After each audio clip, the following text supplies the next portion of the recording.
Hello, it's Keith here, and this is lesson 28 of the simple series of my 650 assembly programming tutorials. Today we're going back to our original bitmap clipping example. We're going to look at how to clip the sprite object partially when it goes off the screen. So before we had our Chibiko sprite that could move around the screen, the Chibiko graphic is drawn with the tilemap in this example. We're using tilemap graphics to draw our character, but now the tilemap character can go partially off the screen and even entirely off the screen if we want. And we're clipping this graphic on all sides of the screen. Now in this example we're using the tilemap, so we're not actually using hardware sprites. It's not really a sprite in the literal sense of the word, but next time we will use hardware sprites and we'll do the same thing, and that will work nearer the pixel level because at the moment we're working in 8x8 blocks. As I've said a few times, the reason I like to work in the tilemap and using 8x8 blocks is if you're creating a simple game and you're just getting started, they're a lot more easy and a lot more flexible because you don't have to worry about on-screen and line sprite limits and things like that. So as I say, while I know that they're not the best and we're going to go further than today's example covers, I think they're enough to get started with, and when we're dealing with a complex topic like this, I think they're a good starting point to begin with. But before we actually start looking at the code today, I want to discuss the theory of what we're going to be doing, because we're going to be defining our coordinates in a concept I call logical units. You see, in my games I try and work within a single byte x and y coordinate range, and on a lot of the systems the games use a graphics range of 256 by 192, that's the screen size, but I want to use only a single byte for my coordinates of my object, and I need them to be partially off the screen. So what I have come up with and what I think tends to work well is a concept of logical units, and this is where we, instead of working in pixels for our units, we work in pairs of pixels. So our 256 by 192 pixel screen becomes a 128 by 96 logical unit screen. So we've got a very simple way of converting between logical units and pixels, and we can then center this logical screen so that we can have an area around the screen that is off the screen. So this dark area here is the non-drawn area, and this light area in the middle is the visible screen. And so we can give our Chibiko graphic a coordinate of something like this. This might be, maybe this is 32 by 128 or something like that. And part of the graphic will be not drawn and part of the graphic will be drawn. So as I say, this is my solution to the problem of working with in 8-bit coordinates, because we're on an 8-bit system and it's going to be faster that way, and also allowing for partially on and off screen graphics. So that's what we're going to be doing. So today we're going to be looking at the new code, the conversion to the cropping routine, the new cropping routine, and the conversion to the tile drawing routine. Today's example is based on the simple series joystick routine, and so if you don't know how to control the joystick and use that, then please take a look at that episode, because I'm not going to cover it again today. We're just going to be looking at the cropping code and the new tile map drawing code that has been altered to cope with that cropping. Let's go over and let's take a look. Okay. So here's our code. So we've got some initialization here. We're defining some variables, defining the logical screen size, and those we'll be seeing later. We've also got a variety of zero-page entries that I use as temporary variables. Now you can see they've got various names here. The names don't have any real meaning apart from the fact that the HL pair is made up of a part that's an L part and an H part, and that's a 16-bit pair. So they don't have any other meaning, and the purpose of them is defined by the code itself. So we'll be seeing, and I'll be explaining what they do in various places. So we've got a routine called draw player, and this will draw the Chibiko character to the screen. We've also got a blank player routine, which we're not going to discuss because basically it's exactly the same. It just fills the area with tile pattern 0, rather than the ones that are used by the Chibiko graphic. So we're only going to look at the draw player one because, as I say, that's the kind of template for the other one. So we are storing our X and Y position in zero-page entries B and C. That's the position in logical units, so that's what we're going to start with there.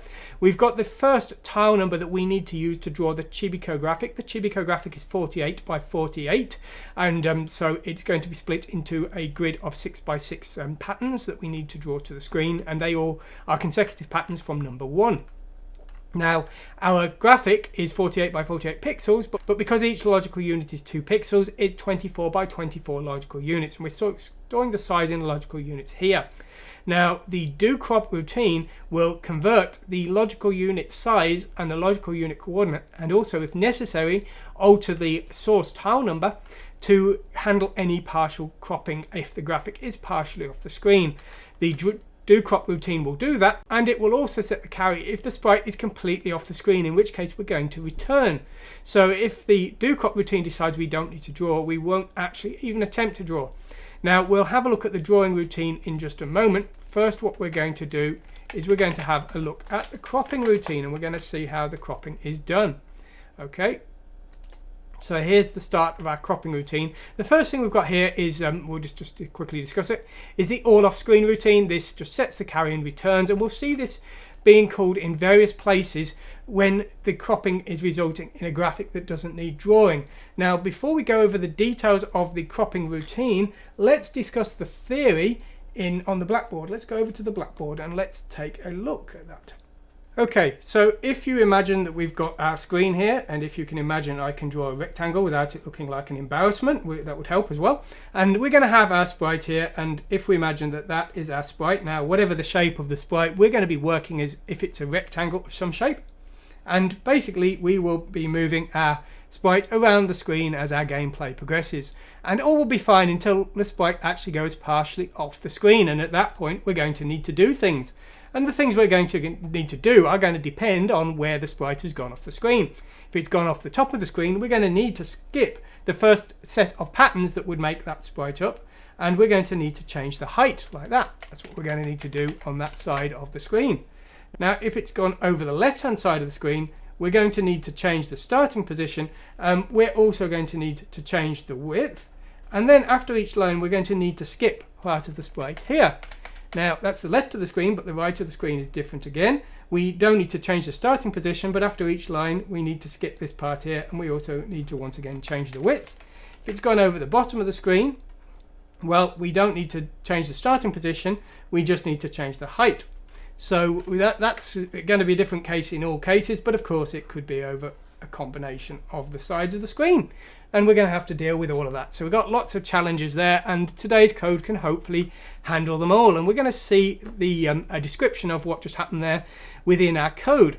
So here's the do crop routine, and the first thing we're doing is we're defining the sprite h clip, and that's what's used to skip bytes after each line of the sprite has been drawn, if it's off the left hand or the right hand side of the screen. But we're going to assume it's not over either side, so we're starting off that variable as 0. We're also zeroing the D-red 0 page entry and the E0 page entry. These are our temporary variables from calculating the crops. Okay, so first what we're doing here is we're going to start with the top side of the screen. So we're loading the Y position in logical units here, and we're subtracting the first logical visible pixel of the screen, effectively subtracting and converting our sprite coordinates so that we've now got a 0 based entry if our sprite is at the top of the screen, and if our sprite is partially off the screen, the Y position will have gone negative, and we're going to have to deal with that. So if that has gone negative, we're going to start cropping. If not, we're going to skip over, but if we need to crop, we're going to convert that negative number back to a positive.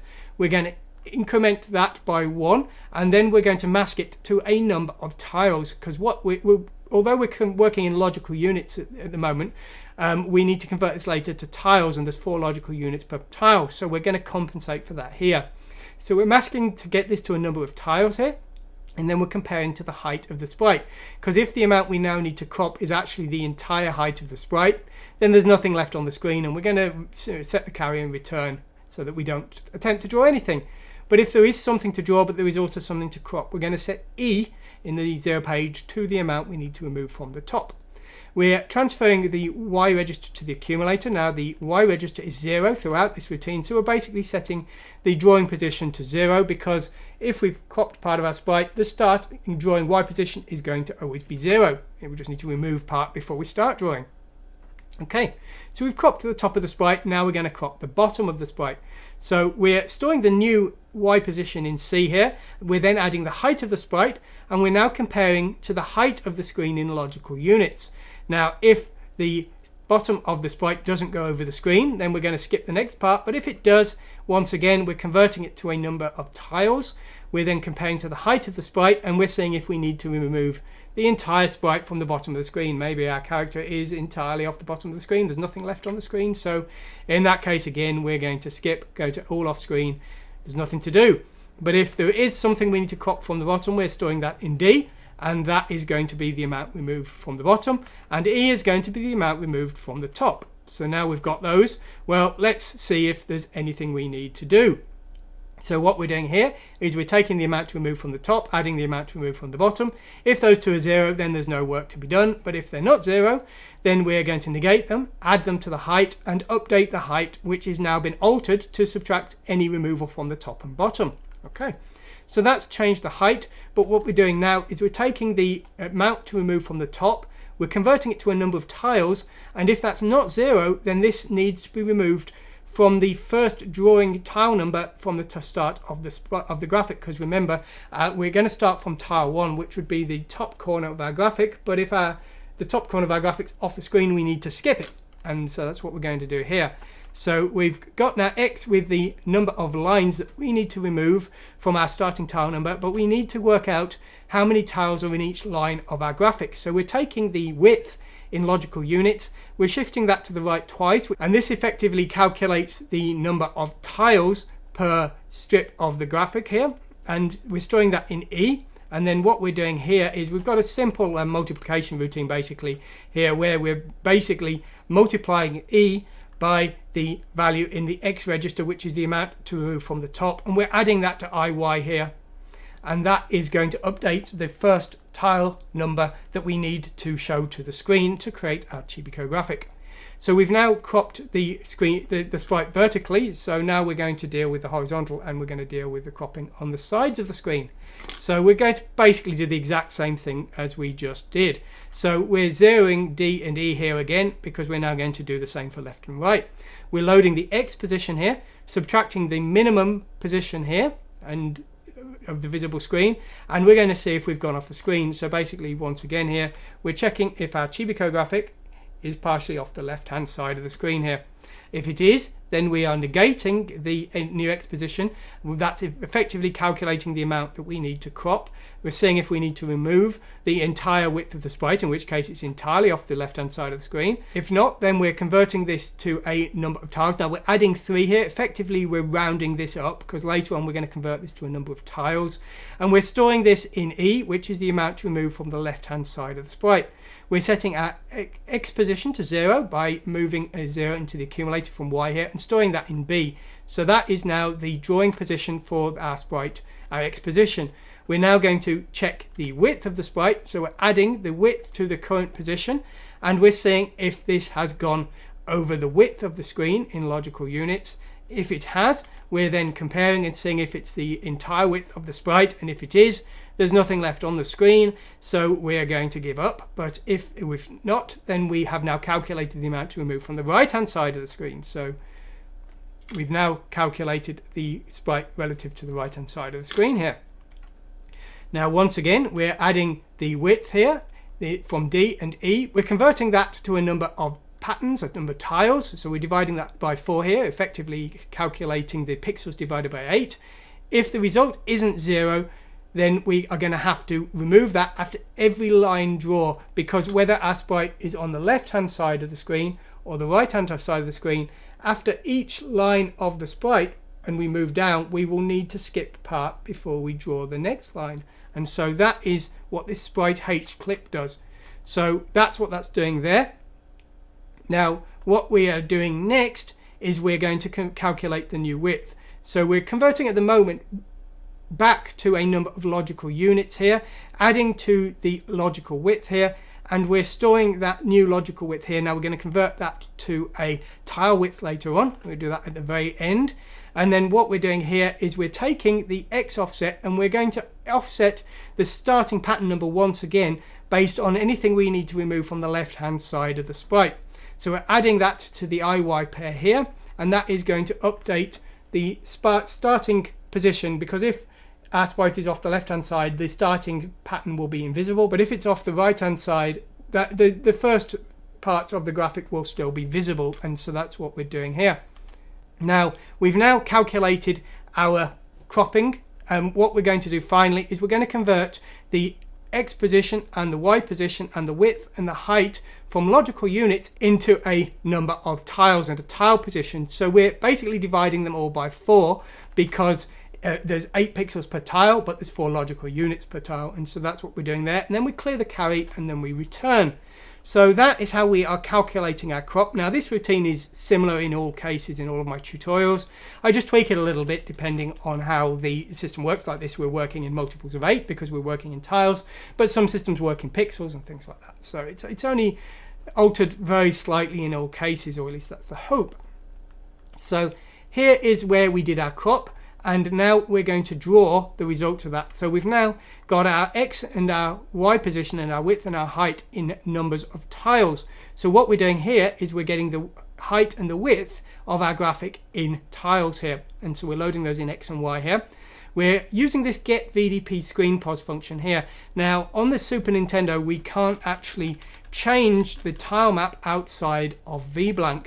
And so we've got this NMI handler here, which is going to copy a cache into the proper tile data within the interrupt handler here. So here's our interrupt handler here, and here is the rather monstrous chunk of code that handles the copying of the data here. Now we're copying 32 by 32, which is the width and height of the tile map, 2 bytes per tile, and we're copying from the memory address SNES screen buffer in RAM into the VRAM. Now I'm not going to go over all of these commands here because it's pretty complicated and I can't honestly remember them all. I'd have to go through the documentation again, but that will work correctly to copy our SNES screen buffer here into the tile map. And so basically all we need to do is we need to write to this memory address here 0200, and the NMI interrupt handler will handle the actual job of getting it onto the screen. Now when we want to draw our graphics to the buffer, all we need to do is use this get VDP screen pos function,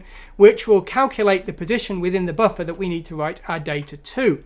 Now this relies on the B, C, PA and the 0 page being the X and Y position, and all we're doing here is we are basically going to do the maths and work out the offset within the buffer. So what we're doing here is we're loading in the Y position here, and we're going to effectively multiply this by 64. We're just doing some shifts here to effectively multiply it by 64. Why 64? Well, there's 32 tiles in our tile map in each line, and there's 2 bytes per line, so that's 64 bytes per Y line. So we're multiplying the Y position by 64, we're multiplying the X position by 2, and we are adding those together, and that is now, if we add the base of our screen buffer, that is now the position within our screen buffer that we need to write to actually set the tile that we want to draw our graphic to the screen.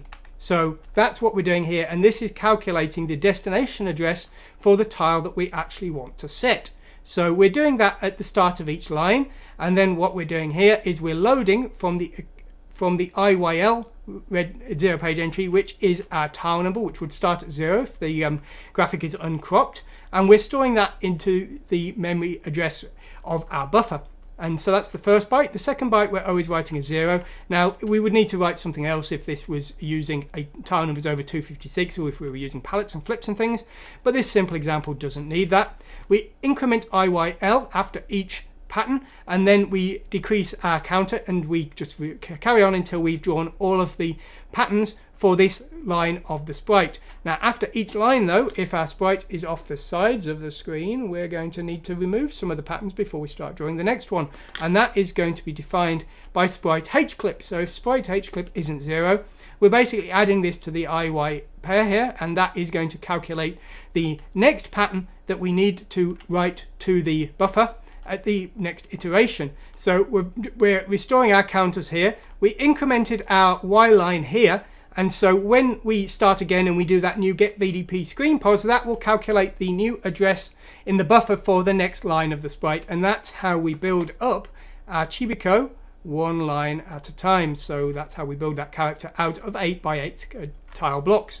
So there we go. So that's all we're going to be covering today. Now next time we're going to be looking at the more advanced version of this example, and that will use hardware sprites to do the same thing, and that will allow us, well in theory it would allow us per pixel movement, but because we are logical units with pairs of pixels, we'll be moving in pairs of pixels, but it's still far smoother. So if you want to see that, please make sure you like and subscribe. If you like the videos, YouTube recommends them to more people and it makes me happy and I make more videos, and if you subscribe you'll see that future video video, and if you don't like and subscribe, maybe I won't make it.